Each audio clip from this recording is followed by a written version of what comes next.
Cartório Passo a Passo, oferecimento Improte, Instituto Nacional do Protesto de Títulos, Estudos Científicos e Filosóficos. Online Sistemas, seu cartório em alto nível. Montani Calçados, calçados para todo o Brasil. Muraro Contabilidade e Assessoria.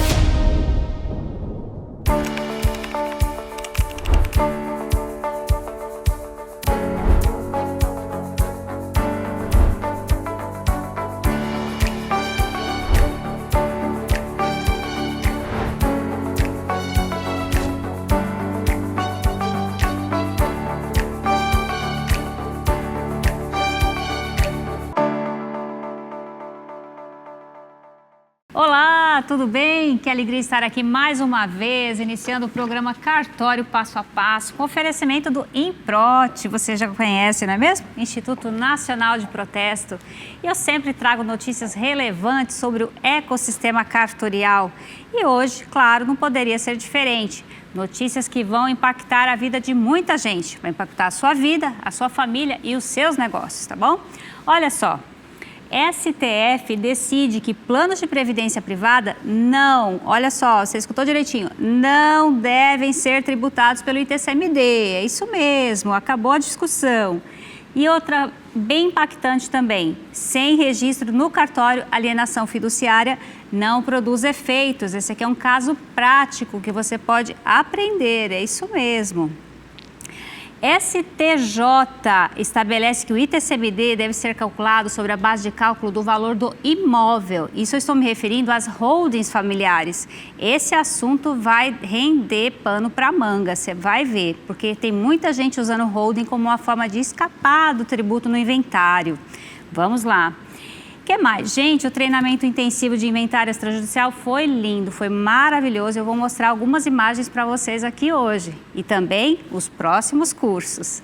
Daqui a pouquinho, após o intervalo, eu vou explicar algumas informações relacionadas ao ecossistema cartorial, porque eu recebi várias perguntas que a gente vai colocar aqui no nosso monitor e eu vou explicar passo a passo para você. E se você não mandou a sua pergunta ainda, aproveite, anote aí o Instagram, tá aqui na tela também da TV, mas eu vou te falar, 9960-9904, tá bom? Vou repetir, 9960-9904. E para finalizar, tem uma entrevista maravilhosa com o Dr. Eduardo Calmon de Almeida César, ele que é mestre, doutor em Direito pela USP, é isso mesmo, também já foi juiz auxiliar da Corregedoria Geral aqui do estado de Mato Grosso e atualmente está na turma recursal.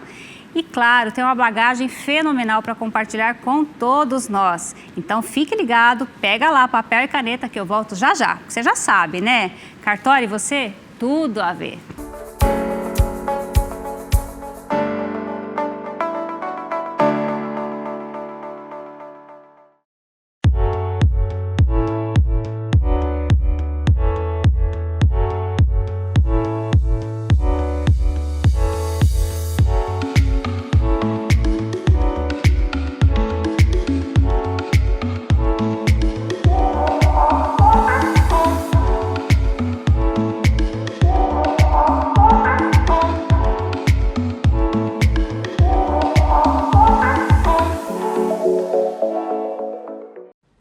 Você que me pediu um treinamento intensivo do mercado imobiliário, notícia quentinha para você. Acabei de fazer uma pausa aqui na gravação do programa Cartório Passo a Passo para te avisar que já está lançado o primeiro lote de inscrição. É isso mesmo, 14 de junho, mês 6, vamos fazer um treinamento intensivo em contrato imobiliário e due diligence.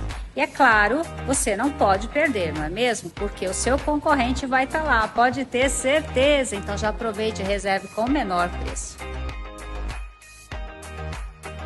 Cartório Passo a Passo, oferecimento Improte, Instituto Nacional do Protesto de Títulos, Estudos Científicos e Filosóficos. Online Sistemas, seu cartório em alto nível. Montani Calçados, calçados para todo o Brasil. Muraro Contabilidade e Assessoria.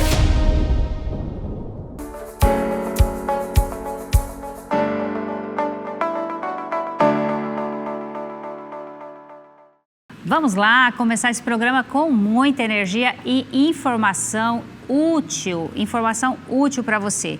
E eu vou agora sem perder tempo, por quê? Tempo é vida, né? STF deu uma decisão aqui que vai impactar muitas pessoas. Vou até colocar o meu ajudante para ver, ó, tô até legal, né? STF decide que planos de previdência privada não devem ser tributados pelo ITCMD. Isso gera alguma dúvida, mas normalmente quando se fala de previdência já não era tributado. Aí fala, é aberta, é fechada, como que é? Então vem esse título aqui já para impactar e para você ficar um pouco mais seguro. Eu sugiro que você leia a matéria. Essa daqui eu peguei, está lá no jornalcontabil.com.br e traz essa decisão que vai impactar sim muitas pessoas, muitas famílias. Por quê? Se você deixa uma previdência privada para alguém, esse beneficiário vai receber essa previdência sem ter que colocar no processo de inventário. Isso mesmo, tanto faz o inventário judicial ou extrajudicial.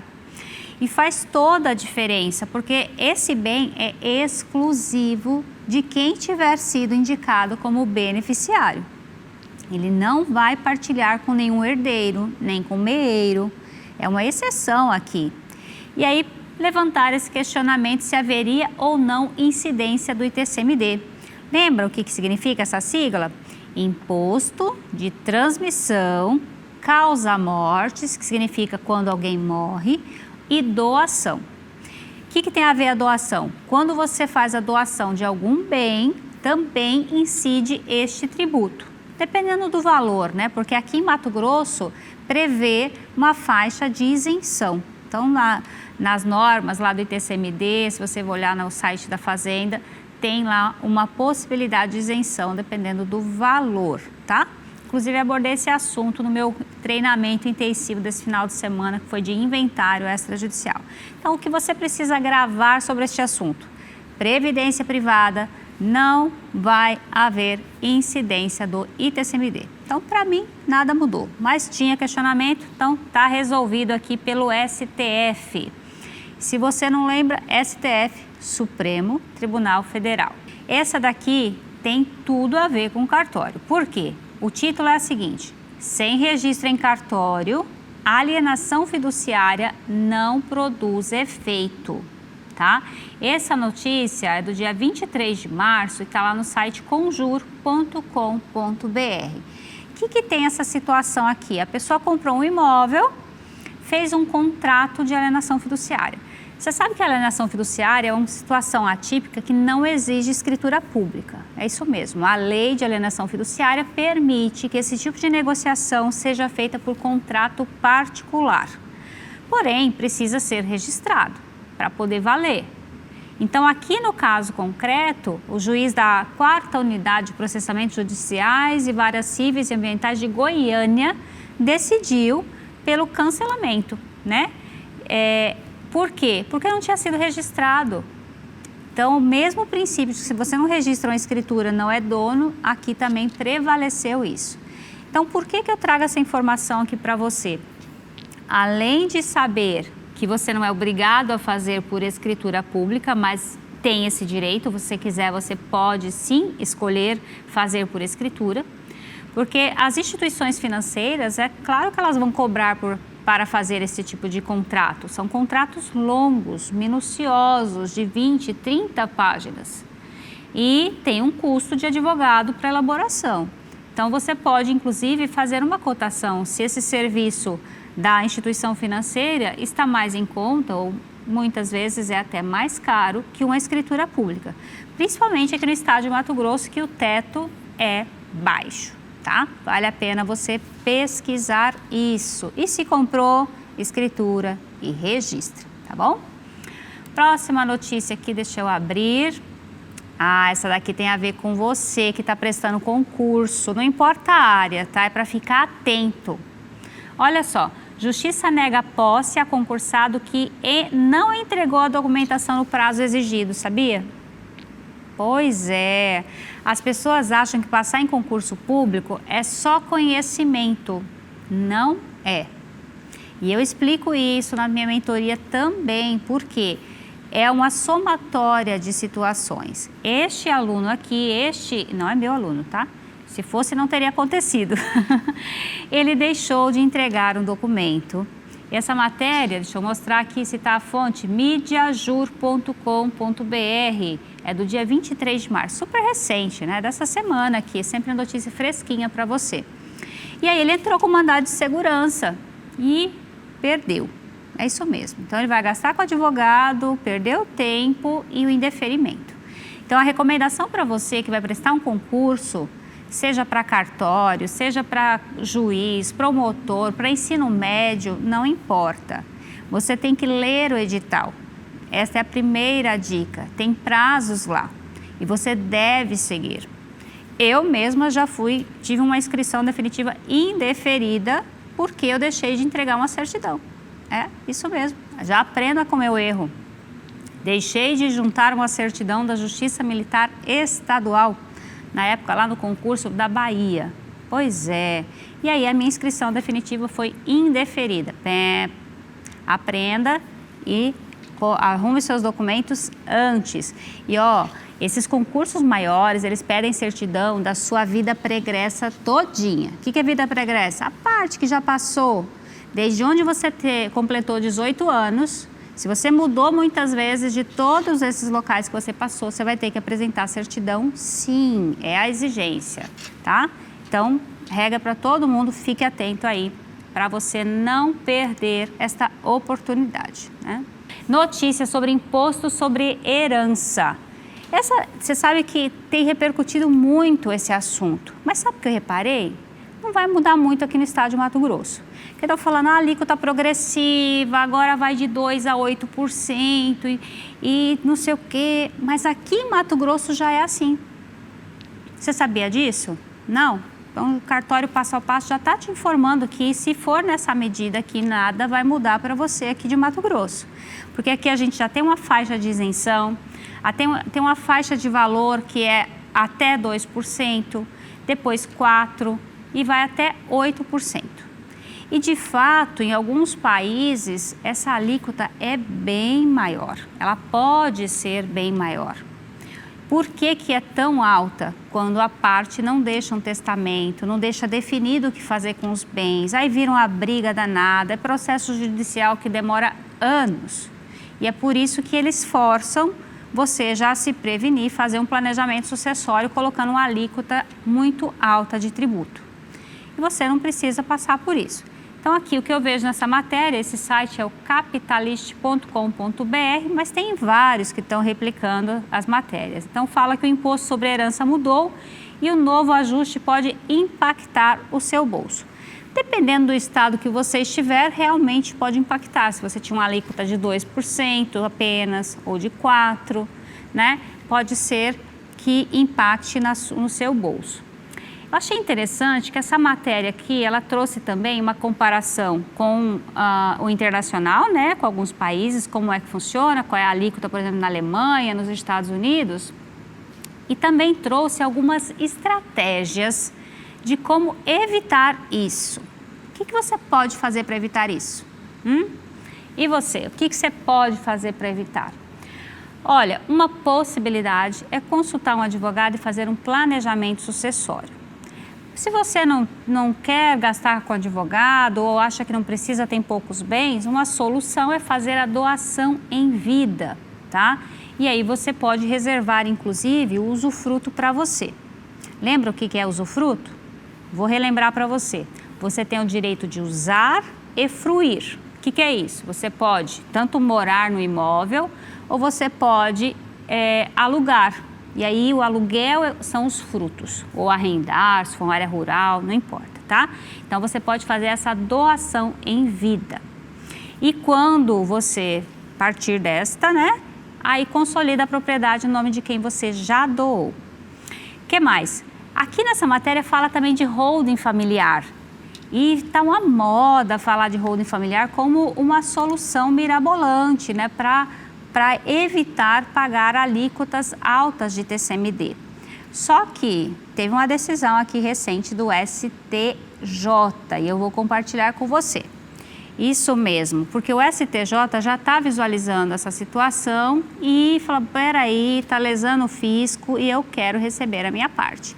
Então, se você olhar lá no site inrpublicações.com.br, tem essa notícia assim, ó, STJ estabelece que ITCMD deve ser calculado com base no valor de mercado dos imóveis em holdings familiares.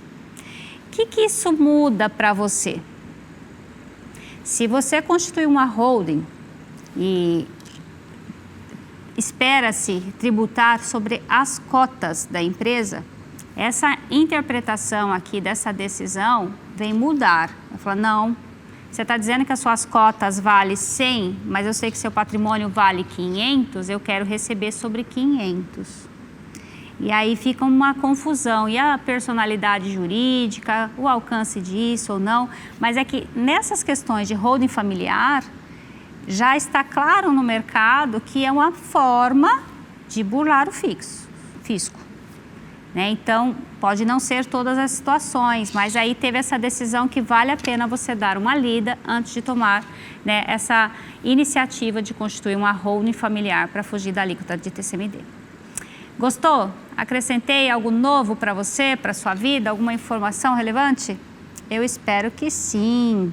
E daqui a pouquinho eu vou responder algumas perguntas que foram encaminhadas ao nosso WhatsApp. Então você pode também encaminhar a sua dúvida, a sua sugestão, que eu vou ler aqui no programa, tá bom? Se você preferir, pode mandar um áudio ou um vídeo também, mas aí você coloca deitadinho. Então tá bom, eu volto já, daqui a pouquinho após o intervalo.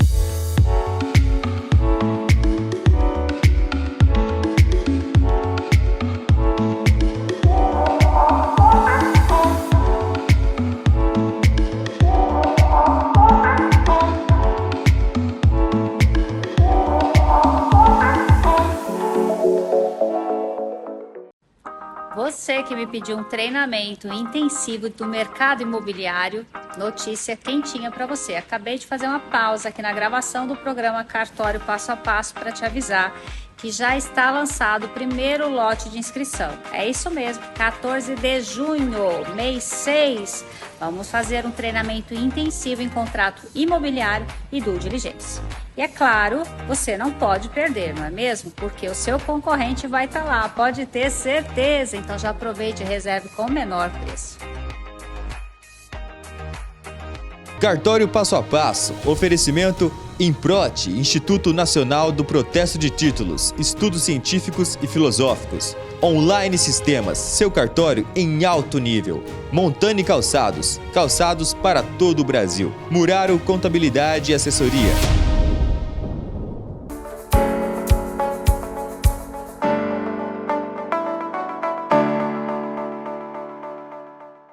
Vamos lá, começando aqui, vamos tirar dúvidas dos nossos telespectadores que encaminharam suas perguntas ao nosso WhatsApp. É isso mesmo, vou repetir para você, 9960-9904.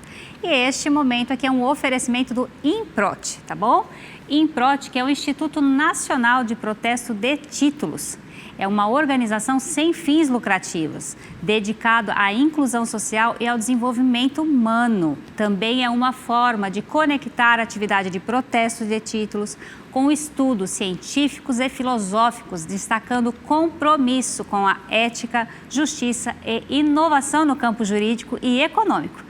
Gente, com o Improte tem uma missão muito linda de promover o conhecimento e a conscientização sobre a atividade de protesto. Precisa conhecer um pouco mais, tá bom? E ele assegura a transparência, a justiça nas relações entre credores e devedores. Ele visa não só auxiliar as empresas e a comunidade em geral na recuperação eficiente de crédito, mas também a mediar soluções justas, tanto para o devedor quanto para o credor. É isso mesmo, contribuindo para um ambiente financeiro saudável. É muito importante isso, não é? E aqui esse momento é para esclarecer as dúvidas. É isso mesmo, aqui nesse ambiente vamos responder as perguntas que foram enviadas ao nosso Instagram. Ou melhor, anota aí já o nosso Instagram, Cartório Passo a Passo, e o meu também é Alcione Montani Tabelian. Se você quiser pode mandar pergunta lá, mas o canal oficial é pelo WhatsApp, tá bom? 9960-9904.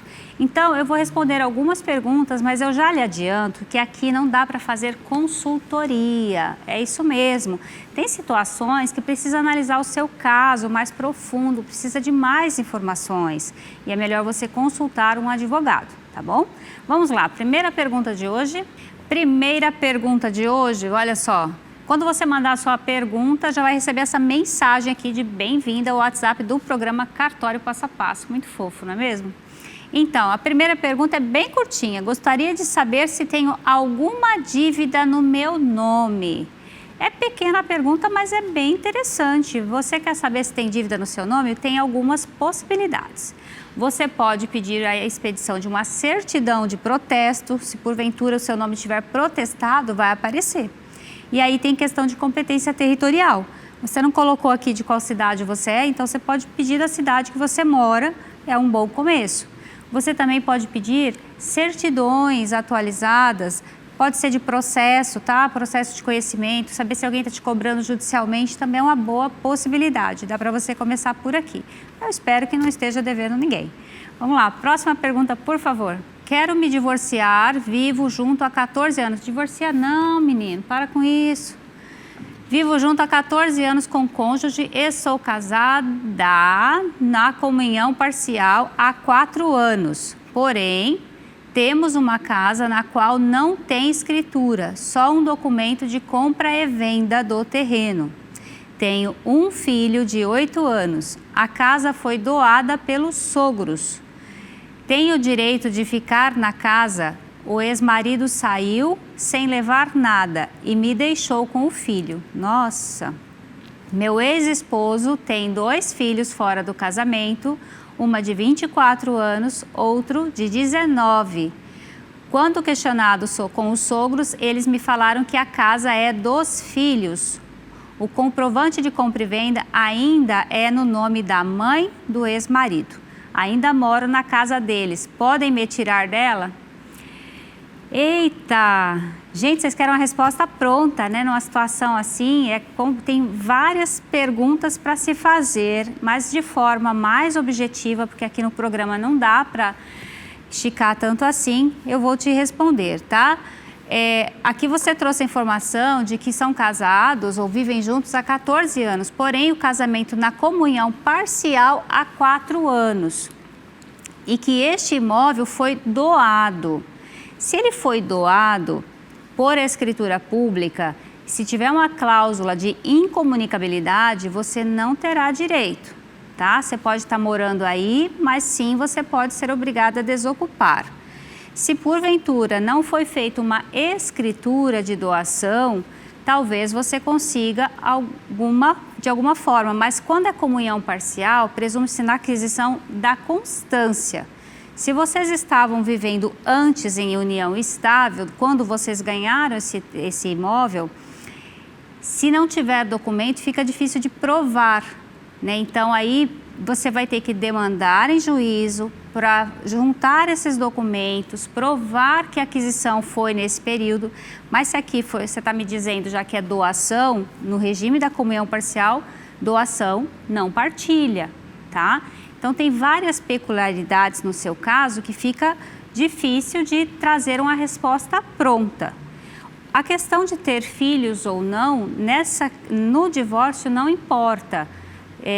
Vai diferenciar se tem guarda, visitas, alimentos, mas aqui para partilha de bens, teoricamente não faz diferença. Tem que haver o entendimento dos dois para o benefício das crianças, mas não necessariamente, tá bom? Então, meu conselho para você, procure um advogado. Se você tiver documentos para comprovar estes fatos que você está trazendo aqui, ele vai com certeza conseguir te orientar melhor e te oferecer uma forma de solução. Eu sempre recomendo uma solução amigável, uma audiência de conciliação, né, pacifica tudo, principalmente quando envolve a família, para evitar o Poder Judiciário. Lembrando que dá para fazer o divórcio também nos cartórios de notas de todo o Brasil, tá? Muito bem. Próxima pergunta, por favor. No caso, posso pedir orientações ou informações? Como funciona? Aqui ela deve ter recebido a notícia do programa anterior, né, que falava de cobrança de dívidas e coisas assim. E aí ela está falando que fez um financiamento de apartamento e não estou conseguindo pagar. Mas a taxa de condomínio, a construtora está no meu nome. Preciso de orientações. Teria como fazer um orçamento? Olha, esse tipo de serviço o cartório não faz. A gente faz escritura, procuração, registros, dependendo do cartório, cada um a sua atribuição, né? A gente não mistura as coisas. Eu procurei entender um pouco mais o seu questionamento e parece que assim você não está conseguindo pagar as parcelas do seu apartamento e você pode deixar postergado para depois, né? Parece ter uma possibilidade assim e aí talvez você não conseguiu esse benefício com o condomínio. Mas aqui eu não tenho como te dar uma resposta mais completa. A minha orientação é que você procure um advogado para te orientar melhor, tá? Porque aqui não é uma consultoria, a gente não consegue dar esse tipo de informação mais precisa, tá bom? Mesmo assim, um beijo, obrigado pela pergunta. Próximo, por favor. Olá, por favor, pergunta ao doutor quantos anos de atraso de IPTU tem o direito aos descontos. Ieda, obrigada pela pergunta. Um beijo para você. Olha, o doutor já não está aqui, mas eu vou responder para você. O doutor que ela está mencionando foi do programa passado, ele é o procurador-geral do município, né, de Cuiabá e trouxe aqui as informações sobre os parcelamentos com desconto, né, nos débitos de vários tributos municipais, dentre eles o IPTU. Então, todos os anos atrasados, pelo que eu entendi da entrevista anterior, poderiam sim ser passíveis de parcelamento, inclusive desconto, dependendo do número de parcelas que você escolher. O que você tem que ficar atenta é se porventura já está prescrito. Então, vamos supor, eu estou devendo 20 anos de IPTU. Pode ser que esteja prescrito, mas não necessariamente. Por quê? Há situações que interrompem o prazo prescricional. E uma delas é o protesto. Se você assistiu todos os episódios, você já sabe disso. Se o seu credor, que pode ser o município, protestar, ele interrompe o prazo prescricional, começa a contar do zero.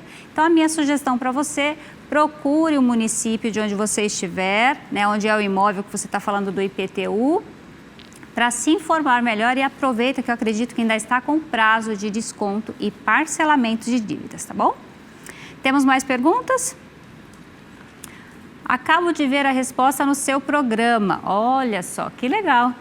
Porém, ainda ficou uma dúvida, não ficou muito claro, visto que o programa anterior foi dia 7/3, foi dito que há um prazo para que, ao morar uma pessoa nas terras, podendo comprovar mediante benfeitoria na terra, tal pessoa passa a ser dono, baseado na lei de usucapião.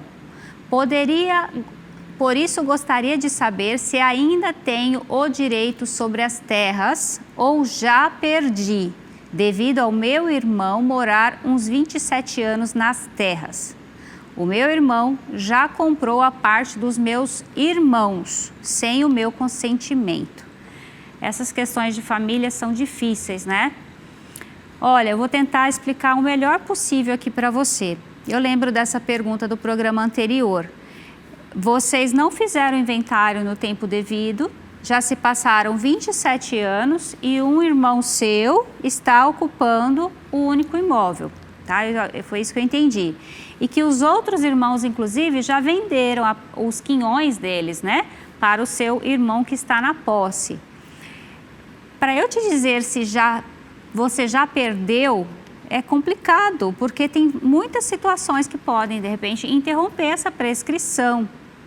Você ainda é detentora de um direito, no meu ponto de vista, tá? A minha sugestão é conversar com seu irmão para que vocês acertem isso também, que ele também pague o seu quinhão. Talvez seja a forma mais tranquila de você receber os seus direitos e ele que já detém a maior parte, né, dos quinhões ali para ficar com esse imóvel, também ficar satisfeito. Não tenho como te dar uma resposta de que você não tem direito. Só vai ser decidido judicialmente, porque nesse caso, como tem disputa entre você e seu irmão, não dá para fazer em cartório. Então, obrigatoriamente teria que ser judicial. Se o seu irmão comprovar que mora lá há 27 anos, preenche todos os requisitos e apresentar tudo no prazo devido, pode ser que ele tenha sim reconhecido o direito, né, de usufruir este imóvel em sua totalidade. Mas eu não tenho como dizer para você que é, porque isso depende de muitos fatores, tá bom? Então a minha sugestão, concilie com o seu irmão para que você receba o seu quinhão desse imóvel também. Mas é apenas uma sugestão, eu espero sinceramente ter ajudado, tá bom? Um abraço para você. Mais uma pergunta. Olá, sou o Rodrigo de Tangará da Serra. Oi, Rodrigo. Eu renovei a certidão de nascimento da minha esposa, mas paguei certinho, mas veio errado. O que acontece? Nossa, se a Cíntia Chagas lesse essa pergunta aqui, mas vamos lá. Olha, se você pagou pela certidão e ela veio errada, temos duas situações, tá? Pelo seguinte, se você recebeu essa informação errada porque no livro estava errado, você vai ter que solicitar uma retificação. Agora, se porventura no livro do cartório seus dados estão certinho lá e o funcionário por algum equívoco digitou errado, então você não tem que pagar de novo. Basta você apresentar a sua certidão e pedir para conferirem. Então, vão verificar que realmente houve um equívoco, isso se chama erro material. É um erro de fácil constatação, porque ela vai bater o olho no livro, ver que saiu errado, vai imprimir uma certidão com os dados corretos e te entregar, não tem custo algum, tá bom?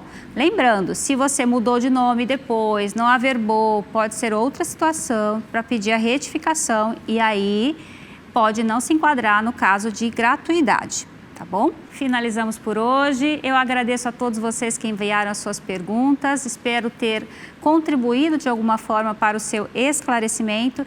Se não foi suficiente ainda, por favor, mande a sua pergunta no nosso WhatsApp, que eu vou ficar feliz em responder aqui, tá bom? Eu volto já já, após o intervalo, com uma entrevista maravilhosa. É isso mesmo, vou receber o Dr. Eduardo Calmon de Almeida César. Tem conhecimento muito vasto na parte do Poder Judiciário e de cartórios também. Eu tenho certeza que você vai aprender muito. Fique ligado, até já.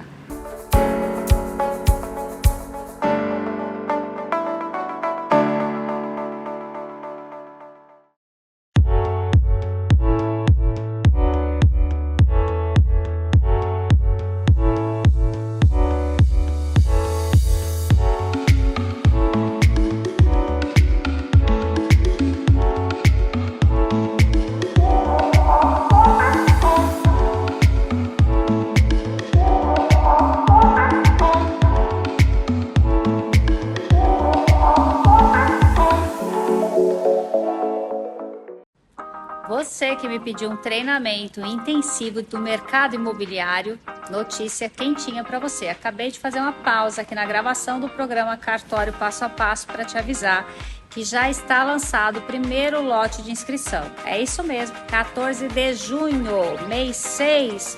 Vamos fazer um treinamento intensivo em contrato imobiliário e due diligence. E é claro, você não pode perder, não é mesmo? Porque o seu concorrente vai estar lá, pode ter certeza. Então já aproveite e reserve com o menor preço. Cartório Passo a Passo, oferecimento Improte, Instituto Nacional do Protesto de Títulos, Estudos Científicos e Filosóficos. Online Sistemas, seu cartório em alto nível. Montani Calçados, calçados para todo o Brasil. Muraro Contabilidade e Assessoria.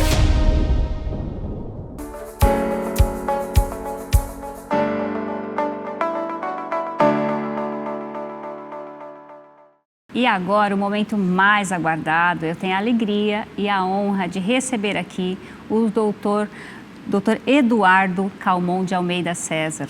Ele que é juiz de direito, ele é mestre e doutor em direito pela USP, é isso mesmo, a Universidade de São Paulo. Ele também é professor na Universidade Federal aqui do estado de Mato Grosso e atualmente está atuando na turma recursal do Tribunal de Justiça de Mato Grosso. Doutor Calmon, que alegria recebê-lo aqui. Prazer é todo meu, minha querida. Muito obrigado pelo convite. Mais uma vez eu me sinto honrado em estar aqui nesse programa que divulga informações tão importantes para a coletividade. Você faz um papel social que estava muito carente no estado de Mato Grosso, que é justamente permitir que a população mato-grossense conhecesse a atividade notarial registral e soubesse que o cartório hoje oferece uma série de serviços de integração de cidadania. Então, o seu papel aqui como diretora, apresentadora desse programa maravilhoso, enriquece o estado de Mato Grosso e traz para toda a população mato-grossense uma preciosidade que é o conteúdo dessas informações que vão atender tantos interesses sociais. Parabenizo, tá? E obrigado por me oportunizar mais uma vez estar aqui na companhia de todos vocês.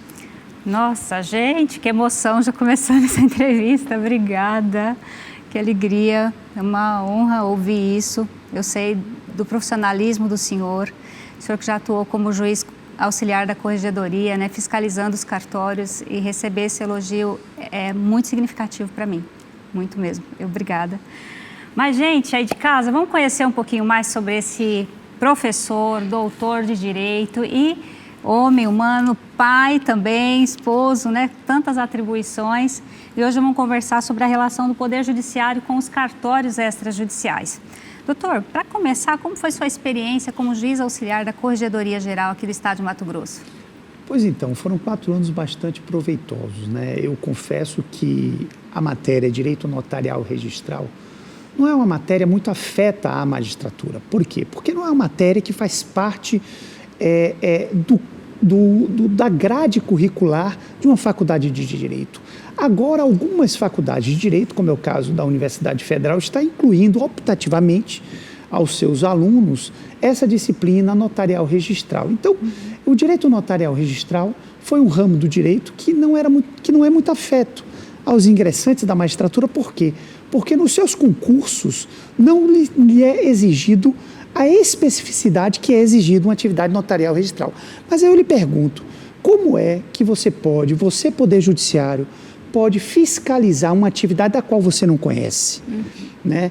Então, eu senti uma certa assimetria de conhecimento logo no início da gestão, na época do desembargador Zucchini, em 2021. E isso me fez um desafio no sentido da necessidade de estudar, de aprofundar sobre as temáticas referentes ao direito notarial e registral.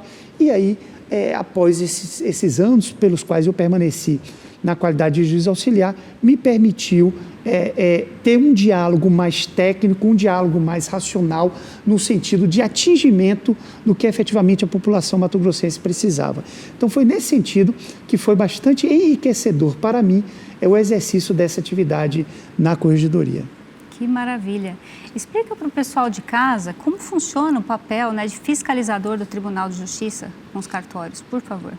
Muito bem. O Poder Judiciário do Estado de Mato Grosso, ele exerce a atividade regulamentadora, ou seja, o Poder Judiciário do Estado de Mato Grosso, ele tem o poder de regulamentar o exercício daquela atividade notarial registral desempenhado pelos cartórios, fiscalizar e acompanhar os serviços que são prestados, justamente com o objetivo de quê? De que aquele serviço público, ora delegado para uma determinada pessoa, para um titular da serventia, cidadão que foi aprovado em concurso público de provas e títulos, permitindo que esse serviço possa ser prestado de uma forma mais célere, com a maior qualidade, entregando à população um serviço realmente de referência. Então, o Poder Judiciário, ele tem essa gestão, a gestão financeira, ele tem a gestão regulamentadora da atividade e a gestão fiscalizadora dessa atividade, permitindo assim que a população possa receber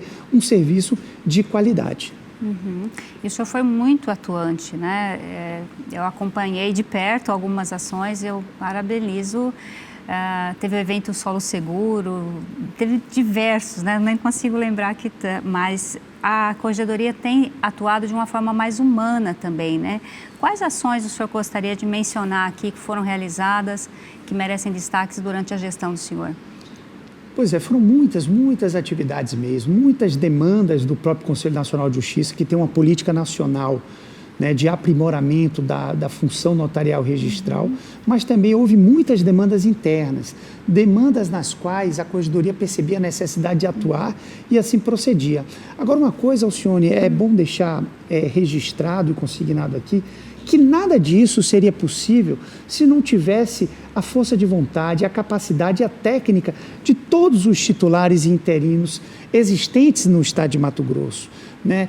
Muitos titulares, muitos interinos contribuíram de maneira decisiva para que nós pudéssemos alcançar esse score tão positivo.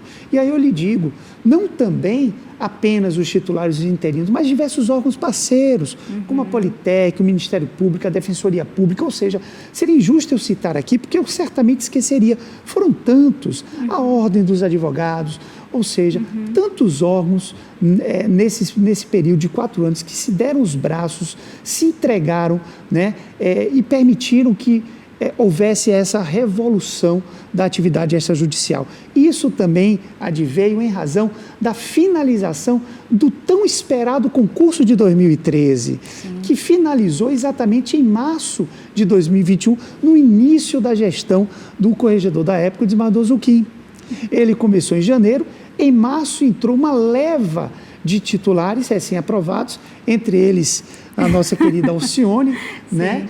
E que permitiram, com uma nova visão, uma visão empreendedora, uma visão social, uma visão voltada realmente aos interesses da coletividade, permitiram que a Corregedoria pudesse alcançar tantos frutos e êxito nesse trabalho.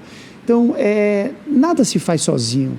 Se não fosse a força, se não fosse a vontade, a entrega, o desprendimento de titulares e interinos, inclusive de interventores, que nesse período estavam à frente das serventias extrajudiciais, nada seria possível ao Poder Judiciário, né? É uma união de esforços, é uma conjunção de fatores que vai permitir que a gente possa alcançar sempre o resultado satisfatório, que nada mais é do que satisfazer os interesses do cidadão.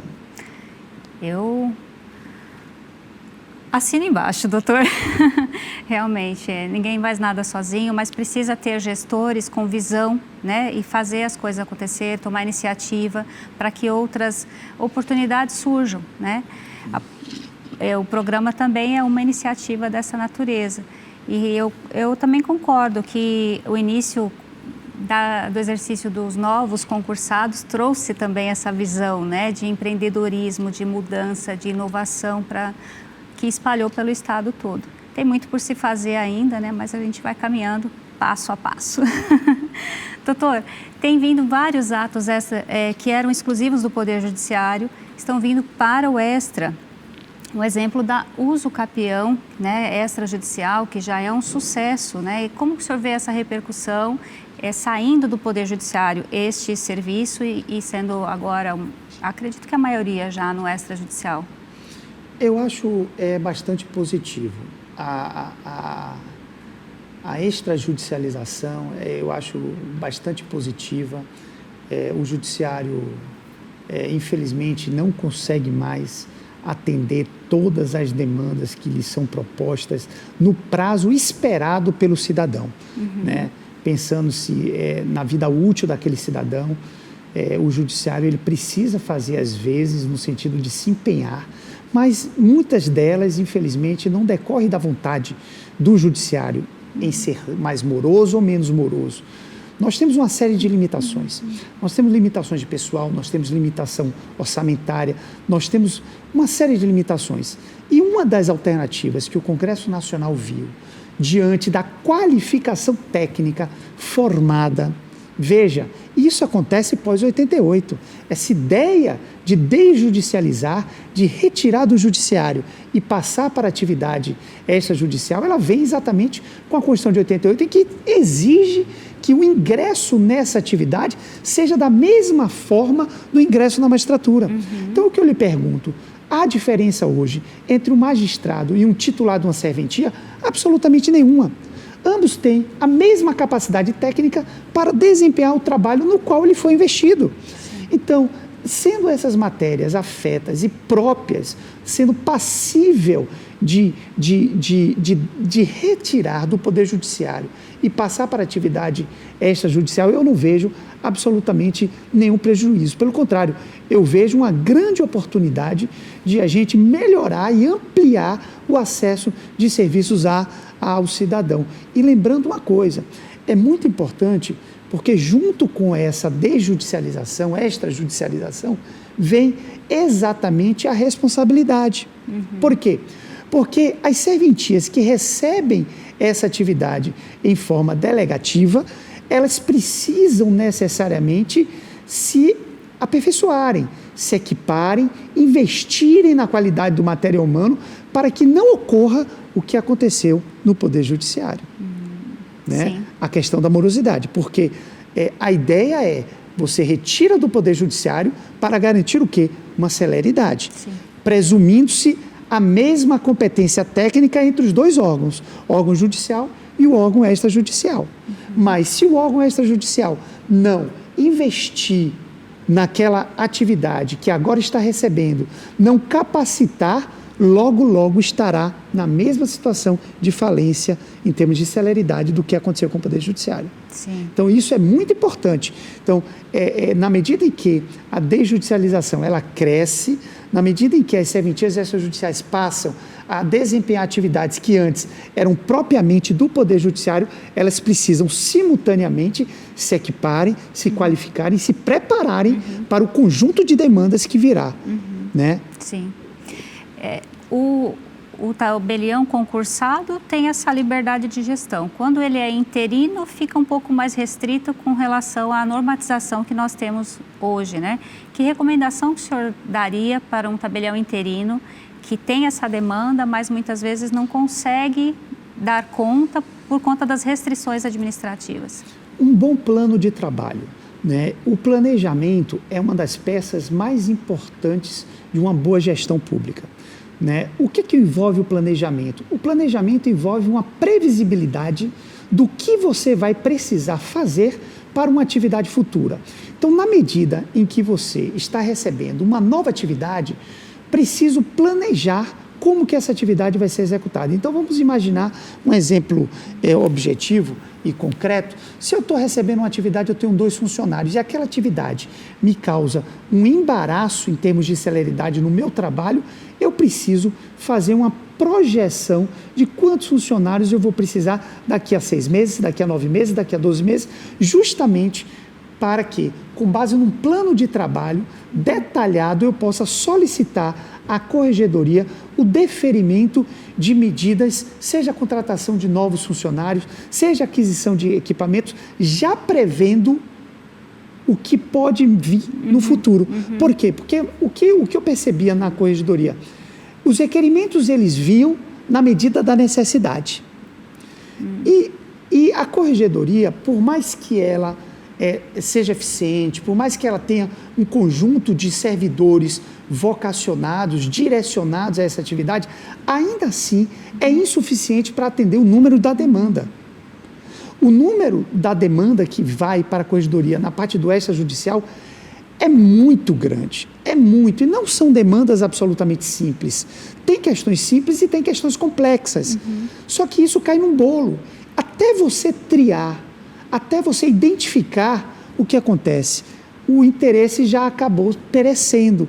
Então, esse planejamento permite que a corregedoria possa decidir questões que antecipadamente vão ocorrer no futuro próximo. Então, assim, se viesse na época em que nós estávamos, os requerimentos com base em planejamentos futuros, facilitaria a corregedoria já deferir com efeitos postergados. Né? Então, isso favorece a celeridade, facilita a vida do interino, que lhe dá previsibilidade. Né? Olha, a demanda está crescendo. Se a demanda continuar crescendo, eu vou precisar aumentar o meu número de servidores. Então, não espere aumentar o número de servidores para que você vá fazer o requerimento. Então, há uma projeção e nessa projeção a possibilidade de se deferir com efeitos postergados. Então, a partir dos 3 primeiros meses, de 3 a 6, vamos deferir mais um. Então, quando completar 6 meses, mais um. E de 6 a 12, mais outro. E aí vamos analisando se a demanda ainda continua aumentando. Pessoal, vocês estão vendo? Corregedoria existe e tem muita demanda lá de várias situações, né, doutor? E a população precisa conhecer que ela é muito atuante, tanto para o Poder Judiciário quanto para o extrajudicial também. Doutor, só voltando aqui ao assunto dos temas extrajudiciais, aumentou muito a demanda para uso capião extrajudicial, inventário, mas eu ainda percebo uma resistência de muitos advogados em direcionar estes serviços, ainda que quando preenchem os requisitos, de vir para o extrajudicial. O que o senhor pensa que pode ser esse pensamento deles, de manter ainda no judicial, em vez de vir para os cartórios?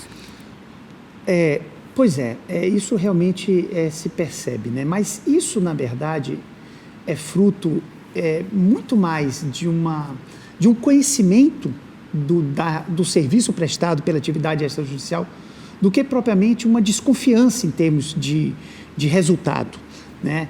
Por isso que é tão importante programas dessa natureza, né, no sentido de divulgar os trabalhos que são feitos.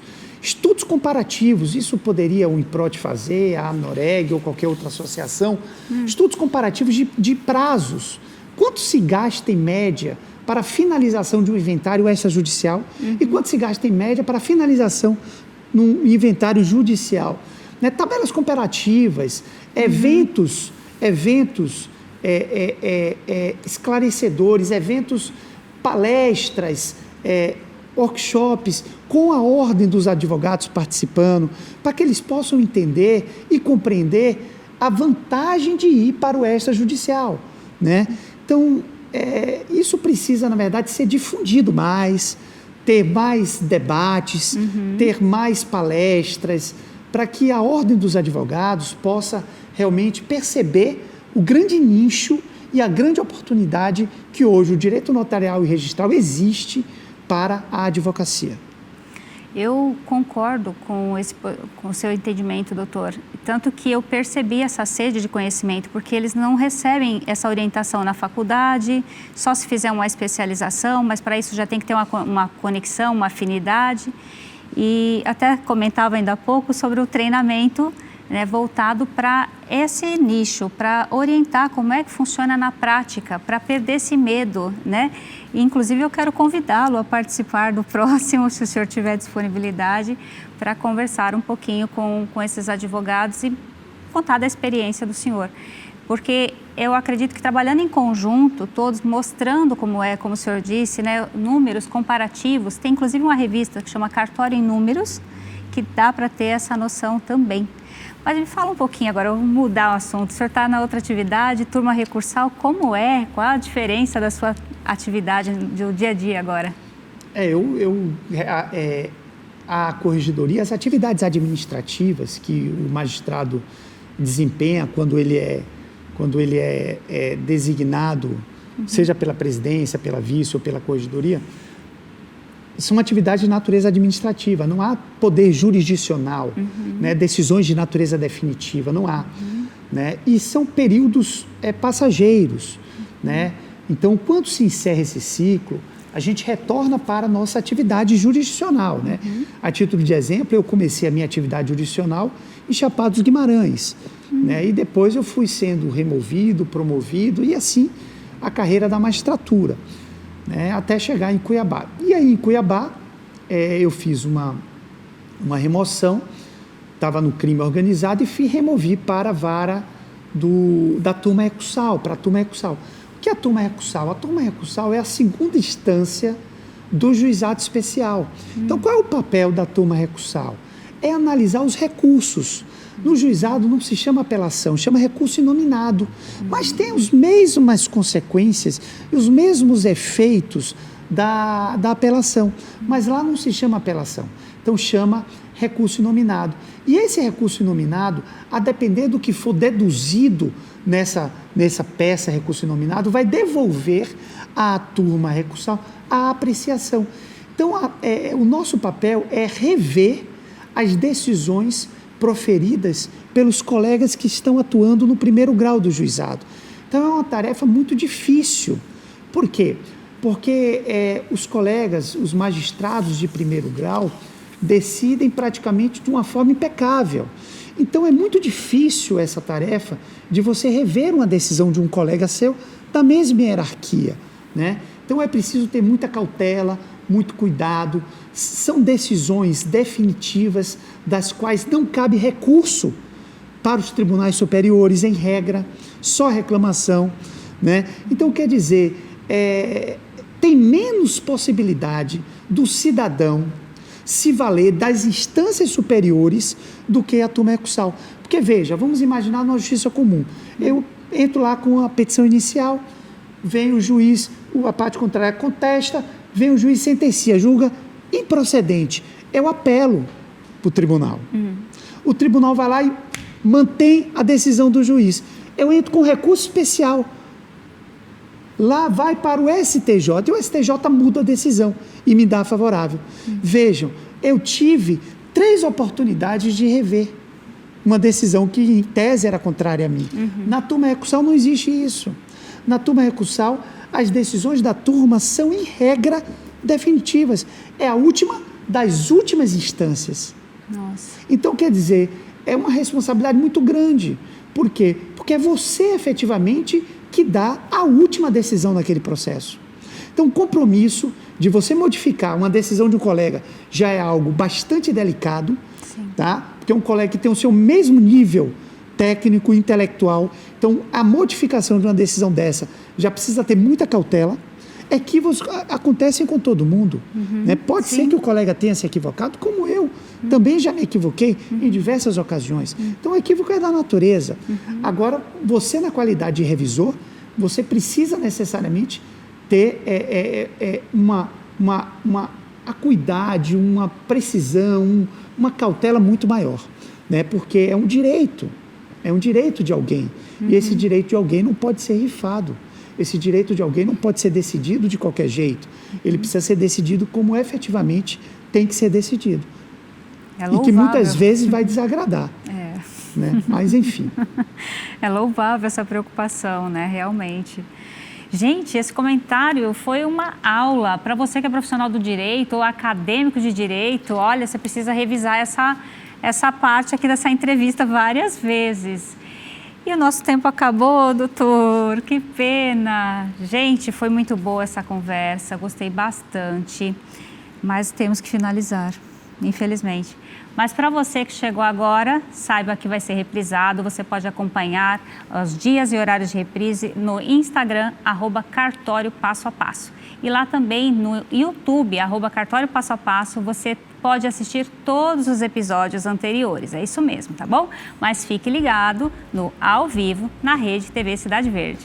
Até o próximo. Tchau, tchau.